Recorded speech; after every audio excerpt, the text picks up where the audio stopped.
I K যাবি I দূর Medina জিয়ারতে রওজা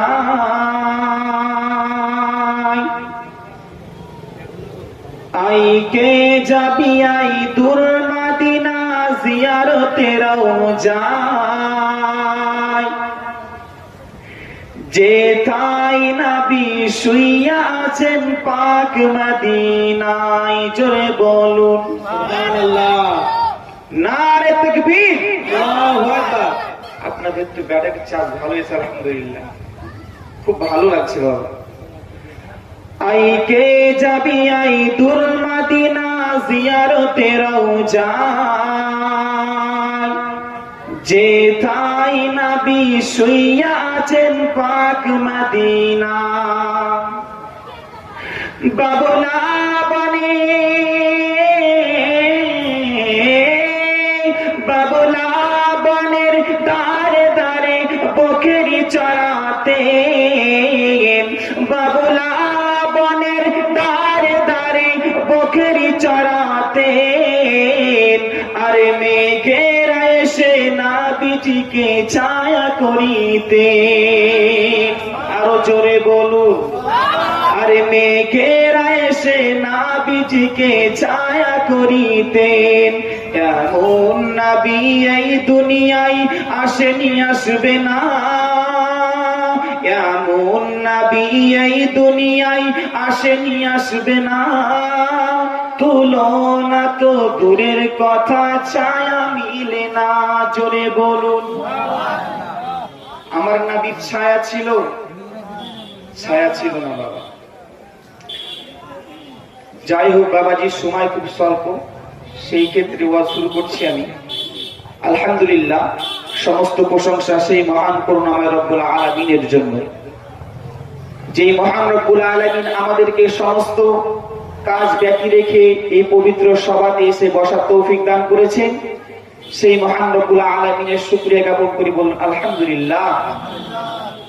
তারপরে পরে আপনার নবী, আমার নবী, কুল কায়নাতের নবী, সেই নবীর প্রতি লাখো লাখো দরুদ ও সালাম বর্ষিত হোক। সকলে বলুন আল্লাহুম্মা আমিন। আমি কুরআনুল কারীম হইতে একখানা আয়াতে কালিমা তিলাওয়াত করেছি, কুল্লু নাফসিন যায়িকাতুল মাউত। এবং সাউন্ড বাড়াও তো একটু। প্রতিটা নাফসকে মরণের স্বাদ গ্রহণ করতে হবে, চাখতে হবে। প্রতিটা বস্তু এবং পৃথিবীতে যত মানুষ রয়েছে সমস্ত মানুষকে মরণের স্বাদ চাখতে হবে। তো মরণটা কি জিনিস এবং মরণটা কি, মরণটা কেমন হতে পারে, এবং মানুষের জান কবুজটা করে কে, কোন ফারিস্তা জান কবুজ করে, কিসের জন্য তাকে দায়িত্ব দেওয়া হয়েছিল, সেই সম্পর্কে আপনাকে আগে জানতে হবে। তার পূর্বে জানতে হবে যে ফারিস্তা কি। আপনারা সকলেই মোটামুটি জানেন যে পৃথিবীর মানুষের জান কবুজ করে হযরতে আজরাইল আলাইহিস সালামের। জোরে বলুন সুবহানাল্লাহ। আব্বাজি আমার, সোনা মানিকেরা, তরুণেরা, ছেলেরা, বাচ্চারা, আল্লাহ পাক আল্লাহ তাআলার ফেরেশতা হযরতে আজরাইল আলাইহিস সালাম, আল্লাহ পাক আল্লাহ তাআলা সেই ফেরেশতাকে বলেছিল, এ আমার ফেরেশতা আজরাইল, এ আমার ফেরেশতা আজরাইল, তুমি শুনে রেখে দাও, জেনে রেখে দাও, আমি আল্লাহ পাক আল্লাহ তাআলা তোমাকে দায়িত্ব দিয়ে দিলাম। আমি আল্লাহ পাক আল্লাহ তাআলা তোমাকে হুকুম দিয়ে দিলাম। আমি আল্লাহ পাক আল্লাহ তাআলা তোমাকে অর্ডার দিয়ে দিলাম। আমি আল্লাহ পাক আল্লাহ তাআলা তোমাকে জানিয়ে দিলাম, যেই ব্যক্তির মরণের সময় হবে তুমি আজরাইল অর্থাৎ মালাকুল মউত সেই ব্যক্তির জান গিয়ে কবজ করবে। এটা আল্লাহ পাকের হুকুম, এটা আল্লাহ পাকের নিয়ম, আদেশ। আপাজি আমার সোনা মানিকেরা, তো হযরতে আজরাইল আলাইহিস সালাম যখন পৃথিবীর মানুষের জান কবজ করে, তো কেমন করে জান কবজ করে? তার জানটা ভিতর থেকে, শরীর থেকে, রূহ থেকে বের করা হয়। কেমন করে বের করে? এই খেয়াল করে লক্ষ্য করে দেখবেন, কোন মানুষ যখন মারা যায় হা করে মরে যায় না? কোন মানুষ দেখবেন যে হাতটা এইভাবে মারা যায় না, যায় না? কোন মানুষ দেখবেন যে প্রসাব করতে করতেই ইন্তিকাল করে ফেলেছে। কোন মানুষ পায়খানা করতে করতে ইন্তিকাল করে ফেলেছে। এই যে মৃত্যু একটি এমনই ভয়ঙ্কর জিনিস, যার সঙ্গে ঘটে সেই বুঝতে পারবে তার কি যন্ত্রণা, তার কি জানা, তার কি আর্তনা। আপনার সঙ্গে ঘটেনি, আপনি বুঝতে পারবেন না। যার সঙ্গে ঘটেছে সেই বলতে পারবে যে মরণের কি যন্ত্রণা। আব্বাজি আমার সোনা মানিকেরা, তরুণেরা, আল্লাহর ফেরেশতা হযরতে আজরাইল আলাইহিস সালাম যখন কোন মানুষের জান কানা কবজ করে নাই, সেই মানুষ মারা যায়, মরে যায়, ইন্তেকাল করে যায়, তার প্রতিবেশী বাবা মা এবং ভাই সকলে কান্না করে, আরে আমার প্রাণের আম্মা ইন্তেকাল করেছে, আরে আমার প্রাণের আব্বা ইন্তেকাল করেছে। সমস্ত পৃথিবীর মানুষ যদি ওই ব্যক্তির পাশে বসে বসে কান্না করে, ওই ব্যক্তির পাশে বসে বসে রোনাজারি করে, তো আপনার কিনা সমস্ত ব্যক্তি যদি ওই ব্যক্তির কাছে কান্নাকাটি করে, তবু ওই ব্যক্তিকে কি আর জিন্দা করা যাবে? জিন্দা করা যাবে না। তাহলে আল্লাহ জীবন দিয়েছেন কয়টি? একটি। সেই জীবনকে যদি ছিনিয়ে নিয়ে চলে যায়, আবার ফিরানো হবে না। তাহলে যদি পৃথিবীর জামিনে আমরা ভালো কাজ করে থাকি, নেক কাজ করে থাকি, সৎ কাজ করে থাকি, তবেই তো সেই জীবন যাওয়ার সময় জীবনটা ভালোভাবে যাবে। কেমন? আল্লাহ পাক আল্লাহ তাআলা বলেছেন, কোন ঈমানদার, কোন মুমিন, কোন মুত্তাকির যখন জান খানা কবজ করা হয়, রূহ খানা শরীর থেকে বের করা হয়, যদি সেই ব্যক্তি ঈমানদার হয়, তাহলে এই রূপ তার জান কবজ করা হয়। কোন বাচ্চা, কোন শিশু সন্তান নিজের মায়ের দুধ স্তন পান করতে করতে যেমন ঘুমিয়ে যায়, সেই রূপ সেই ব্যক্তির জান কবজ করা হয়। একবার জোরে বলুন সুবহানাল্লাহ।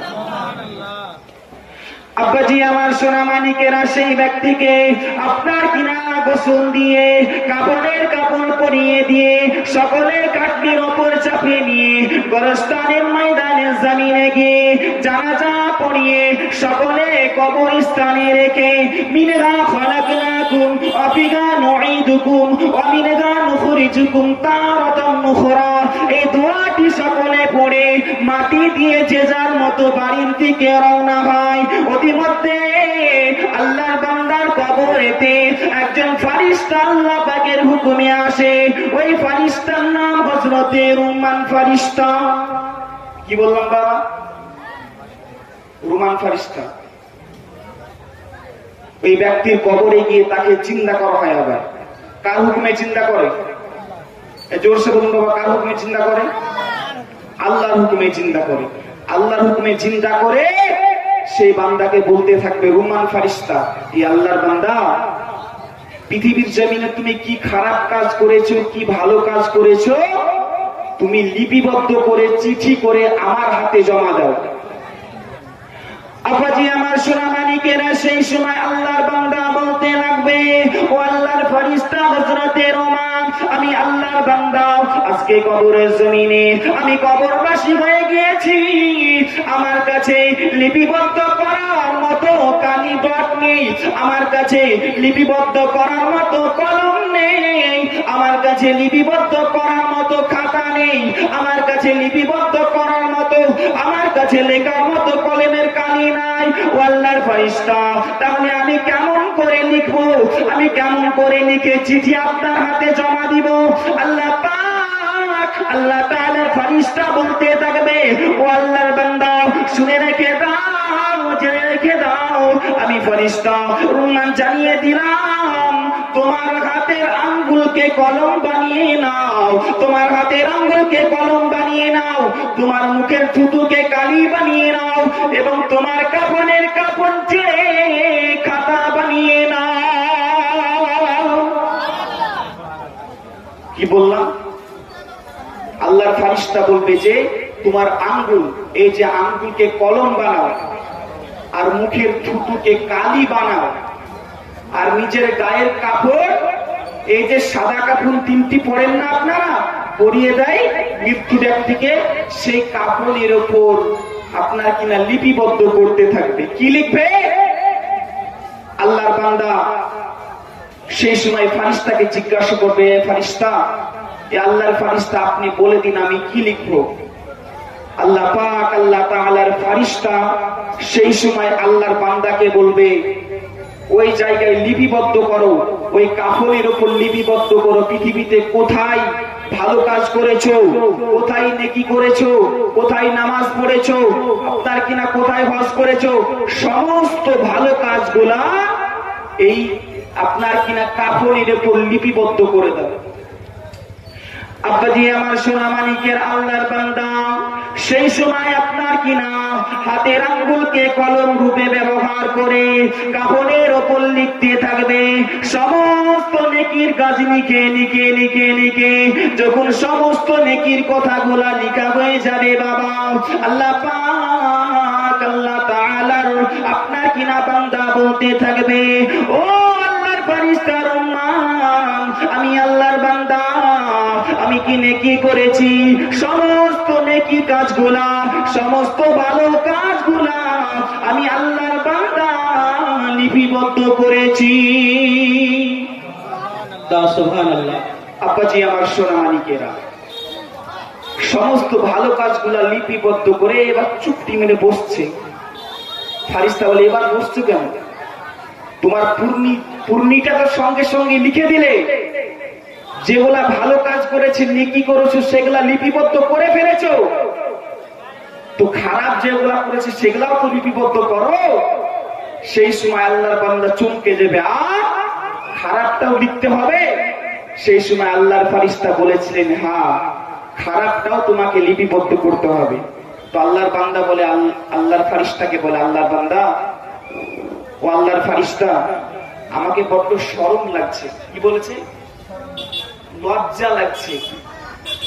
আল্লাহর ফারিস্তা বলল, পৃথিবীর জমিনে তুই যখন বেঁচে ছিলি, পরের মেয়ের সঙ্গে জেনা করেছিস, তখন তোকে লজ্জা লাগেনি? লোকের হক নষ্ট করেছিস, তখন তোকে লজ্জা লাগেনি? মানুষকে আঘাত দিয়েছিস, কষ্ট দিয়েছিস, মানুষের দিল ভেঙেছিস, মৌলানাদের বিরুদ্ধে কথা বলেছিস, হাক্কানি পীরদের বিরুদ্ধে কথা বলেছিস, মসজিদের বিরুদ্ধে কথা বলেছিস, তখন তোকে লজ্জা লাগেনি? সেই সময় আল্লাহ পাক আল্লাহ তাআলার বান্দা বলবে, এ ফারিস্তার উম্মান, আমাকে লজ্জা লাগছে। সেই সময় ফারিস্তার উম্মান একটি হাতুড়ি নিয়ে তার মাথার উপর চাপাতে যাবে বাবা, সে ভয়ে ডরে আবার লিখতে আরম্ভ করবে।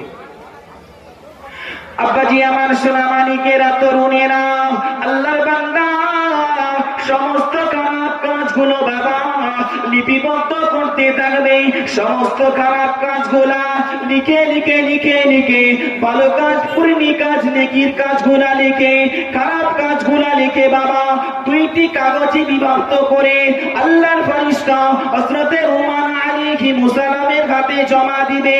আল্লাহর ফেরেশতা হযরতে ওমর আলাইহিস সালাম ওই ফাইল আপনার কিনা ওই কাগজ দুখানাকে কুড়িয়ে কুড়িয়ে তাবিজের রূপ করে কুটিনি করে ওই ব্যক্তির গলাতে ঝুলিয়ে দিবে। সেই ব্যক্তির গলাতে ঝুলিয়ে দেবে বাবা। ঝুলিয়ে দেওয়ার পর কি হবে, ওই গলায় যেই আপনার পুটলিটা ঝুলানো হয়েছে, সেই ঝুলানো পুটলি নিয়ে কাল কিয়ামতের কঠিন দিনে ময়দানে মাহশারে উঠবে। একবার জোরে বলুন সুবহানাল্লাহ।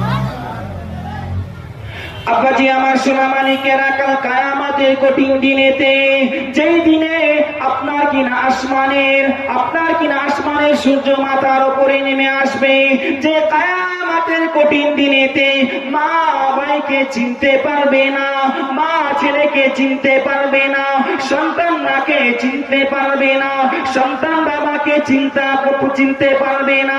পৃথিবীর কোন মানুষ কেউ আপনার কিনা আপনার সন্তানকে আপনি চিনতে পারবেন না, আপনার দাদাকে আপনি চিনতে পারবেন না। সেই কিয়ামতের কঠিন দিনেতে আমার দুজাহানের নবী সাল্লাল্লাহু আলাইহি ওয়াসাল্লাম, নবী আমার দিন দুনিয়ার বাদশা, সেই দিনে শাফাআত করে ঈমানদারকে জান্নাতে নিয়ে যাবে।